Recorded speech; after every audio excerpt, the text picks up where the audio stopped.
श्री भगवान कृष्ण जी कहते हैं, मैं तू और राजलोक पहले नहीं थे। यह बात नहीं और आगे नहीं रहेगी। यह बात भी नहीं। ऐसा कहने का तात्पर्य है कि जब ये शरीर नहीं थे तब भी हम सब थे, और जब ये शरीर नहीं रहेंगे तब भी हम रहेंगे। अर्थात ये सब शरीर तो है नाशवान और हम सब हैं अविनाशी। ये शरीर पहले नहीं थे और आगे नहीं रहेंगे। इससे शरीर को नियंता सिद्ध हुई, और हम सब पहले थे और आगे रहेंगे। इससे सबके सब रूप की नियतता सिद्ध हुई। इन दो बातों से यह एक सिद्धांत सिद्ध होता है कि जो आदि और अनंत में रहते हैं वह मध्यम में भी रहता है, तथा जो आदि और अनंत में नहीं रहता वह मध्य में भी नहीं रहता। जो आदि और अनंत में नहीं रहता वह मध्य में कैसे नहीं रहता, क्योंकि वह तो हमें दिखता है। इसी का उत्तर यह है कि जिस दृष्टि से अर्थात जिन मन वृद्धि और इंद्रियों से दृश्य का अनुभव हो रहा है, उन मन वृद्धि इंद्रियों सहित वह दृश्य प्रतिक्षण बदलता रहता है, वह एक क्षण भी स्थापित नहीं है। ऐसा होने पर भी जब समय दृश्य के साथ तदनंतमय कर लेता है तब वह दृष्टा अर्थात देखने वाला बन जाता है। जब देखने के साधन और दृश्य है ये सभी एक क्षण भी स्थायी नहीं है, तो देखने वाला स्थायी कैसे सिद्ध होगा। तात्पर्य है कि देखने वाले की संज्ञा तो दृश्य और दर्शन के संबंध से ही है। दृश्य और दर्शन से संबंध ना हो तो देखने वाले की कोई संज्ञा नहीं होती, परंतु उसका आधार रूप जो नित्य तत्व है वही रह जाता है।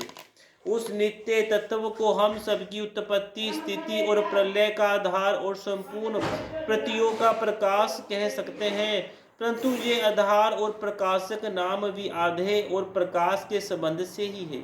आधे और प्रकाश के ना रहने पर भी उसकी सत्ता ज्यों की त्यों ही है। उस सत्य तत्व की तरफ जिसकी दृष्टि है उसी को शोक कैसे हो सकता है, अर्थात नहीं हो सकता। इसी दृष्टि से मैं तू और राजलोक सब रूप से असोच्य है। इस श्लोक में परमात्मा और जीवात्मा के साध्य वर्ण है। भगवान कहते हैं कि मैं कृष्ण रूप से, तू अर्जुन रूप से, तथा सब लोग राजा रूप से पहले भी नहीं थे और आगे भी नहीं रहेंगे।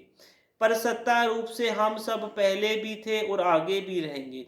तात्पर्य है कि मैं तू तथा राजलोक ये तीनों शरीरों को लेकर तो अलग अलग हैं, पर सत्ता को लेकर एक ही हैं। शरीर तो पहले भी नहीं थे और बाद में भी नहीं रहेंगे, पर सब रूप की सत्ता पहले भी थी और बाद में भी रहेगी और वर्तमान में भी रहेगी। जब ये शरीर नहीं थे तब भी सत्ता थी, और जब ये शरीर नहीं रहेंगे तब भी सत्ता रहेगी। एक सत्ता के सिवाय कुछ नहीं है। भूतकाल और भविष्य काल की घटना जितनी दूर दिखती है उतनी ही दूर वर्तमान भी है। जैसे भूत और भविष्य में हमारा संबंध नहीं है, ऐसे ही वर्तमान से भी हमारा संबंध नहीं है। जब संबंध ही नहीं है तो फिर भूत भविष्य और वर्तमान में क्या फर्क है। ये तीनों काल के अंतर्गत हैं, जबकि हमारा स्वरूप काल से अतीत है। काल का तो खंड होता है पर स्वरूप सत्ता अखंड है। शरीर को अपना स्वरूप मानने से ही भूत भविष्य और वर्तमान में फर्क दिखता है। वास्तव में भूत भविष्य और वर्तमान विद्यमान है ही नहीं। अनेक युग बदल जाए तो भी शरीर बदलता नहीं, वह का वह ही रहता है, क्योंकि वह परमात्मा का अंश है। परंतु शरीर बदलता ही रहता है, क्षण मात्र भी वह नहीं रहता है। शरीर धारा के शरीर में पहले बाल्यावस्था आती है, फिर युवावस्था आती है, फिर वृद्धावस्था आती है। तात्पर्य है कि शरीर में कभी एक अवस्था नहीं रहती, उसी में निरंतर परिवर्तन होता रहता है। यहाँ शरीरधारी के इस शरीर में ऐसा कहने से सिद्ध होता है कि शरीरी अलग है और शरीर अलग है। शरीरी दृष्टा है और शरीरी दृश्य है। शरीर में बालकपन आदि अवस्थाओं का जो परिवर्तन है वह परिवर्तन शरीर में नहीं है। जैसे शरीरी की कुमार युवा आदि अवस्थाएं होती है, ऐसे ही देहांत की अर्थात दूसरे शरीर की प्राप्ति होती है। जैसे स्थूल शरीर बालक से जवान एवं जवान से बूढ़ा हो जाता है, तो इन अवस्थाओं के परिवर्तनों के लेकर कोई शोक नहीं होता। बोलो भगवान श्री कृष्ण भगवान की जय।